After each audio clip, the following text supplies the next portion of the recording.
Dari Rasulullah Sallallahu Alaihi Wasallam. Rasulullah Sallallahu Alaihi Wasallam tidak pernah sakit seumur hidupnya kecuali penyakit demam atau sakit panas dalam badannya. Maka pada satu ketika Rasulullah Sallallahu Alaihi Wasallam sedang sakit panas ini dan tubuhnya semakin melemah, Rasulullah Sallallahu Alaihi Wasallam dipapah oleh Ali bin Abi Thalib radhiyallahu anhu dan temannya Fadl bin Abbas radhiyallahu anhu menuju ke masjid. Dan Rasulullah Shallallahu Alaihi Wasallam mulai mengumandangkan khutbah di sana. Rasulullah Shallallahu Alaihi Wasallam di depan seluruh sahabat-sahabatnya mengatakan bahwa kalian akan selamat ketika kalian berpegang kepada dua hal, yaitu Al-Quran dan hadis. Barang siapa yang mencintai Al-Quran dan hadis, maka ia akan selamat dan masuk ke dalam syurganya Allah Subhanahu wa Ta'ala. Siapa yang mengikuti hadis, siapa yang mengikuti sunnahku, berarti dia mencintaiku. Siapa yang mencintaiku, berarti dia akan bersama-sama denganku di syurganya Allah. Abu Bakar As-Siddiq radhiyallahu anhu yang mendengar kalimat ini pun mulai terisak-isak karena ia tahu bahwa inilah detik-detik kepergian dari Rasulullah Sallallahu Alaihi Wasallam. Di dalam masjid itu pula Rasulullah Sallallahu Alaihi Wasallam berkata kepada seluruh sahabat-sahabatnya, aku tidak ingin ketika aku nanti dipanggil oleh Allah Subhanahu Wa Taala masih ada orang-orang yang aku zolimi dan mereka belum membalas perlakuan burukku semasa di dunia. Maka pada hari ini, siapa yang ingin mengkisosku silahkan. Mungkin saja selama aku berada di dunia ini, aku pernah menyakiti kalian. Semua orang tentu saja tidak ada yang tunjuk tangan. Karena mereka tahu bahwa Rasulullah SAW adalah orang yang sangat lembut dan pengasih bagi setiap umatnya. Namun, ada satu orang yang pada akhirnya tunjuk tangan dan mengatakan, aku wahai Rasul. Aku wahai Rasul yang pernah engkau sakiti semasa ini wahai Rasul. Kau mungkin tidak ingat bahwa dulu dalam perang Badar wahai Rasul, kau pernah mencambukku dengan tongkat, kau memukulku. Mungkin engkau tidak sengaja, tapi itu sangat menyakiti badanku wahai Rasul. Dan pada hari ini aku ingin membalas perbuatanmu itu. Seluruh sahabat kaget dan mereka berdiri dan mengatakan, wahai Ukasyah, Ukasyah, kenapa engkau berani berkata seperti itu? Rasulullah SAW dalam keadaan sakit parah, dalam keadaan yang lemah, dalam keadaan yang seperti itu, kau masih juga berani berkata seperti itu. Kalau begitu pukul saja kami, kata Abu Bakar. Kalau begitu cambuk saja kami, kata Umar. Kalau begitu lakukan saja pada kami, kata Ali dan seluruh sahabat-sahabat lainnya. Namun apa kata-kata Ukasyah? Tidak, aku hanya ingin memukul Rasulullah sebagaimana Rasulullah pernah memukulku, pernah mencambukku. Maka Rasulullah SAW dengan suara yang sangat parau, karena pada saat itu beliau sakit demam dan sangat letih dan sangat lemah, mengatakan, wahai sahabat-sahabatku, duduklah. Tidak apa-apa, biarkan ini menjadi kisos bagiku karena aku pernah tidak sengaja memukul Ukasyah. Seluruh sahabat-sahabat pada akhirnya, tidak Rasulullah, tidak mungkin kami membiarkan tubuhmu yang suci ini dipukul oleh Ukasyah. Ukasyah adalah sahabat Rasulullah yang meminta kepada Rasulullah masuk surga tanpa dihisab, dan Rasulullah SAW mengatakan itu, mengiyakan itu. Namun Ukasyah berani-beraninya memukul Rasulullah. Kemudian ketika Rasulullah SAW membuat badannya seperti ini dan kemudian pukullah saya wahai Ukasyah, apa yang dikatakan oleh Ukasyah? Tidak cukup wahai Rasul. Dulu engkau memukulku, dulu engkau mencambukku dalam keadaan aku tidak berpakaian dan itu sangat membekas di dalam bahuku. Maka aku ingin kau juga membuka pakaianmu supaya aku bisa memukul bahumu, supaya aku bisa memukul punggungmu. Semua orang kembali berkata, Ukasyah, betapa kurang ajar sekali. Apa yang kau lakukan kepada Rasulullah SAW? Kemudian Ukasyah tetap bertahan untuk tetap ingin memukul Rasulullah. Rasulullah SAW menenangkan seluruh sahabat-sahabatnya dan memulai membuka baju.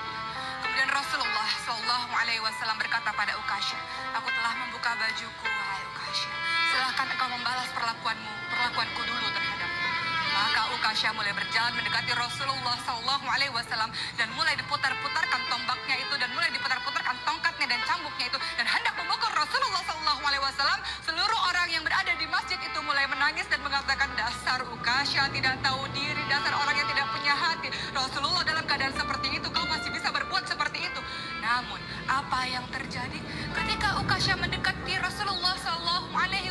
Ukasyah melempar tombak itu, Ukasyah melempar cambuk itu, kemudian Ukasyah langsung memeluk Rasulullah SAW dan mengatakan, tidak mungkin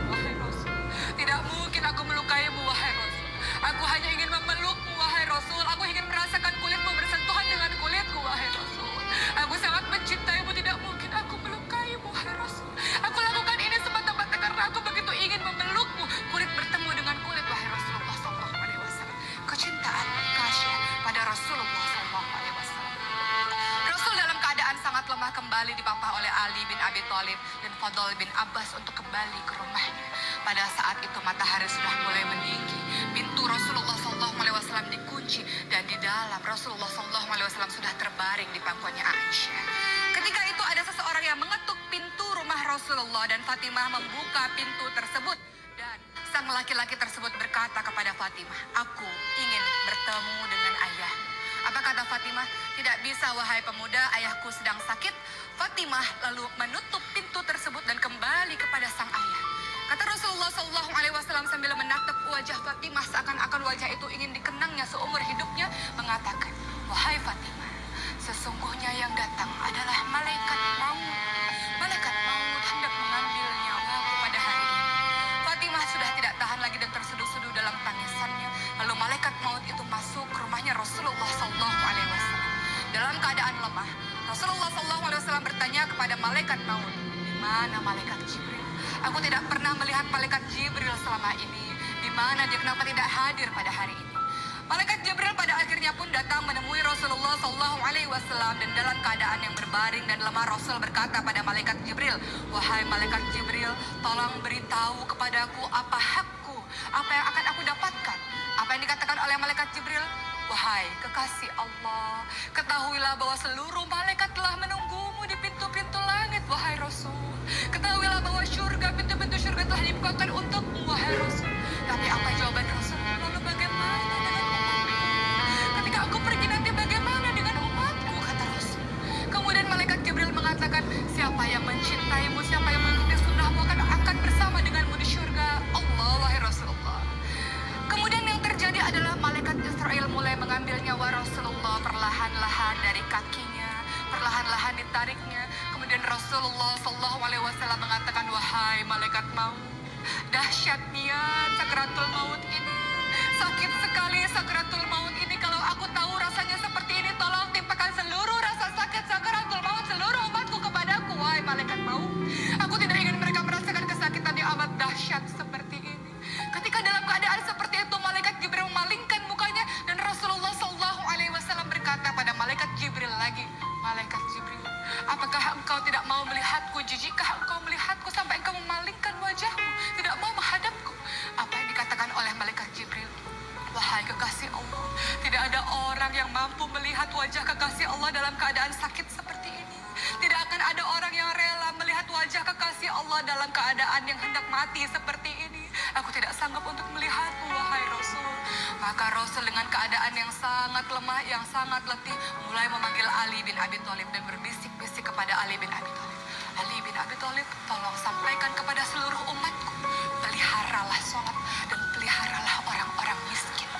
Dalam keadaan mulai satu persatu nafas Rasulullah SAW tersengal-sengal dan seluruh orang sudah mulai menangis, Rasulullah berbisik dengan lemah, "Umati, umati, umati."